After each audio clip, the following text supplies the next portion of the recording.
Hey, my name is Stan and I really love traveling, and I love talking about it even more. So welcome to this episode of the podcast Traveling with Stan, where I take you on a tour of some of the most exciting cities around the globe. Want to have a guess where we're going this time?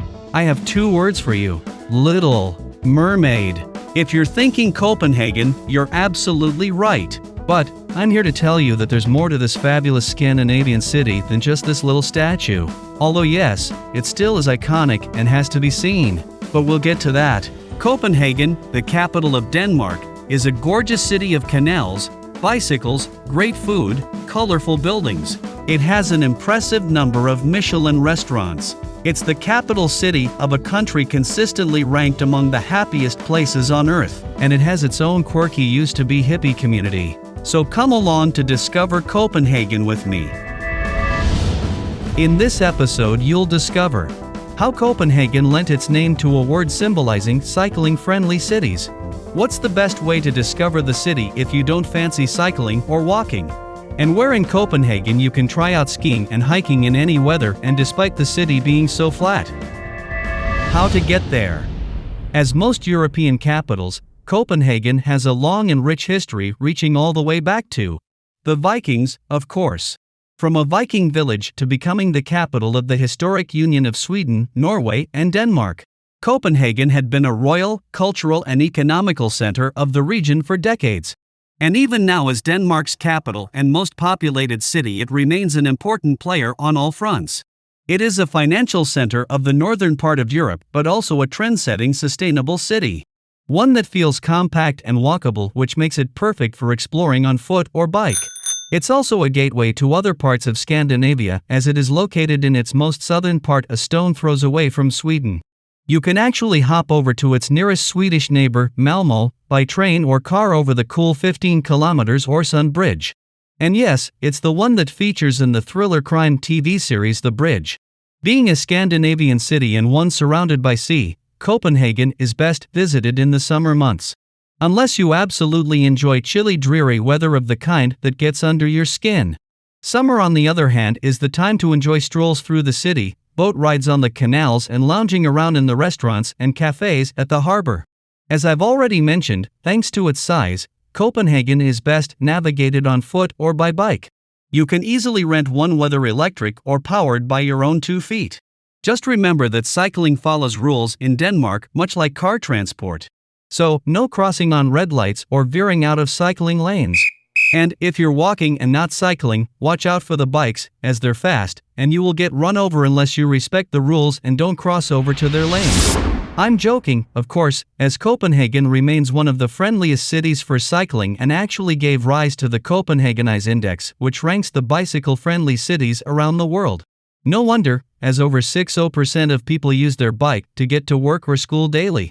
If you're arriving in Copenhagen by plane, it's super easy to get to the city from the airport using public transport.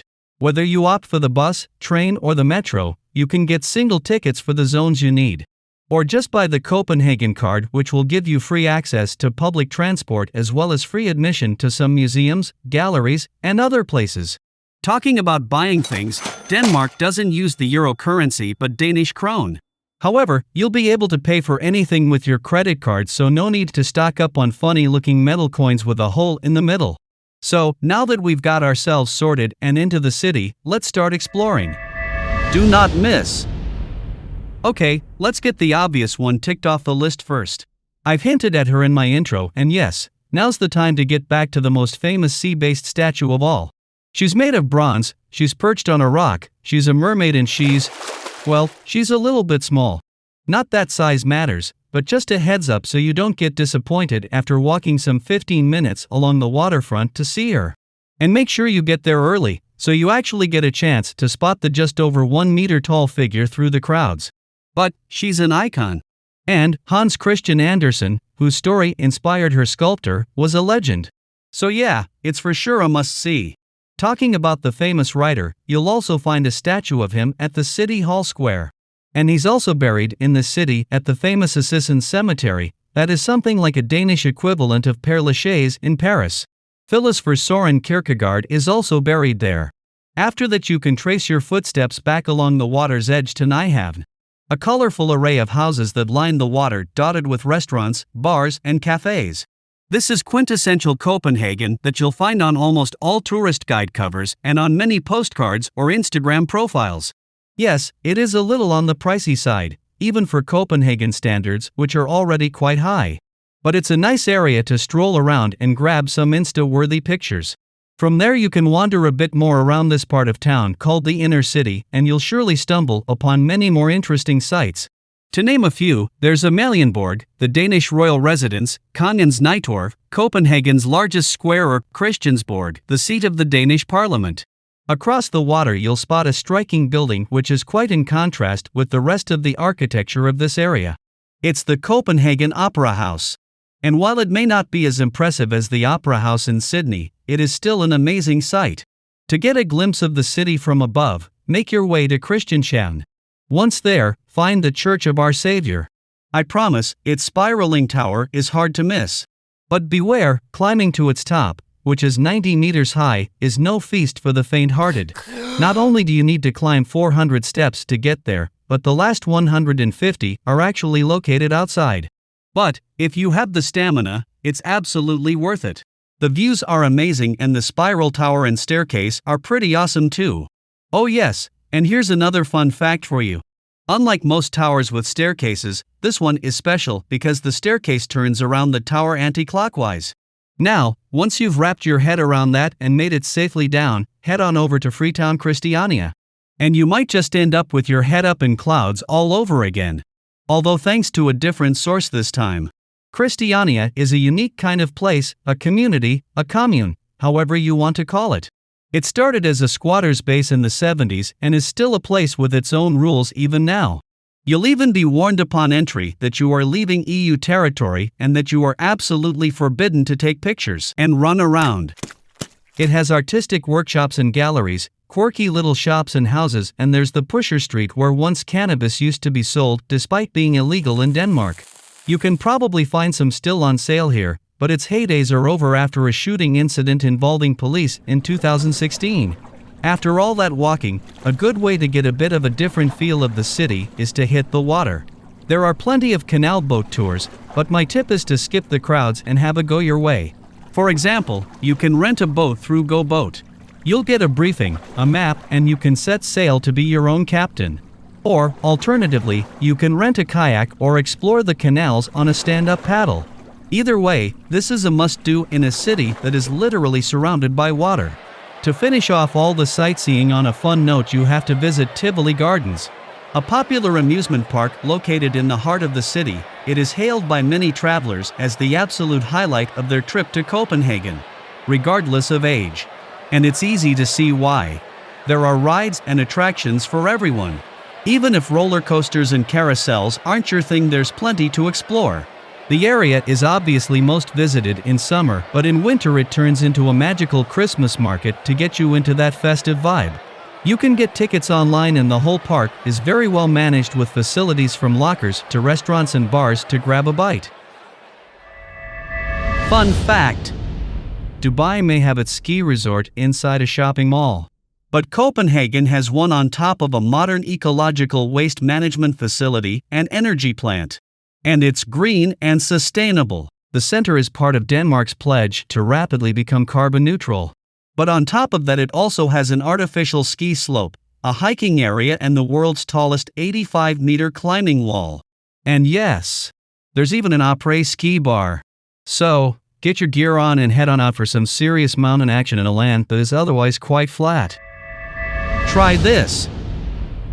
No travel advice on this podcast is complete without making sure you've eaten well. And, in Copenhagen, you really don't need to worry about going hungry. First of all, there's the Danish pastry to start of your day. Whether you're going to grab and go like the locals do or sit down at a cafe or bakery with a hot cup of coffee, you really need one of these fluffy sweet things to kick off your day the Danish way.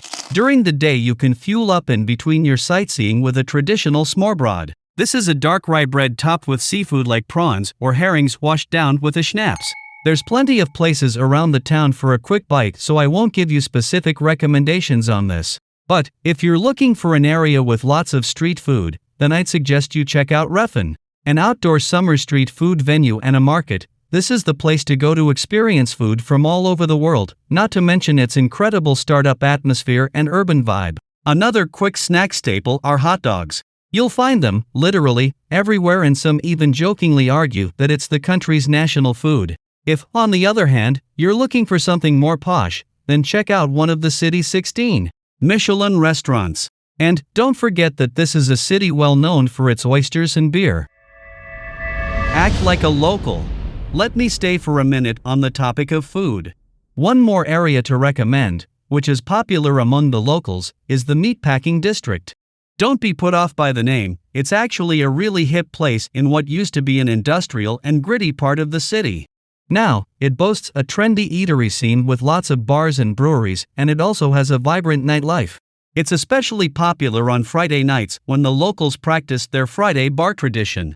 This basically involves hopping over to a bar for a few drinks or more after work to start of the weekend. If you're here during the day though, you might want to explore one of its many galleries. To get a feel of Copenhagen's creative and culturally diverse side, head over to Nørrebro, a colorful and fun neighborhood not far from the city center. This is the place to try street food from all over the world, as it has seen a steady influx of foreigners. It is also where you'll find the Assatin Cemetery that I mentioned earlier. For a bit of a change from the urban sightseeing, your best bet in the city is Frederiksberg. It's got green parks, cafes and restaurants, and there's even a zoo. In its own sort of way, it has a bit of a French posh vibe, but it's a nice area to explore and locals like to come here to relax. For an even more outdoorsy experience, get out of the city to nearby Dyrehaven. Just 20 minutes by train from the center of Copenhagen, this is a lush green oasis with forests, lakes, and vast open landscapes. And, as its name implies, it's also home to some 2,000 freely roaming deer.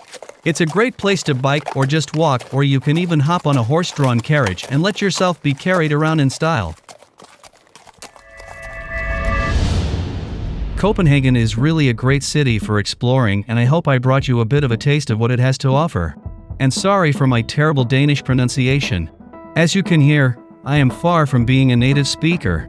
You can find all the information from this episode at travelingwithstan.com, where you can also find other podcasts from our series. If you like this one, don't forget to hit follow so you don't miss out on the next episodes. We are on the socials as well. And if you're on Apple Podcasts, give us a review or rate us on Spotify. It means the world to us. Pun intended.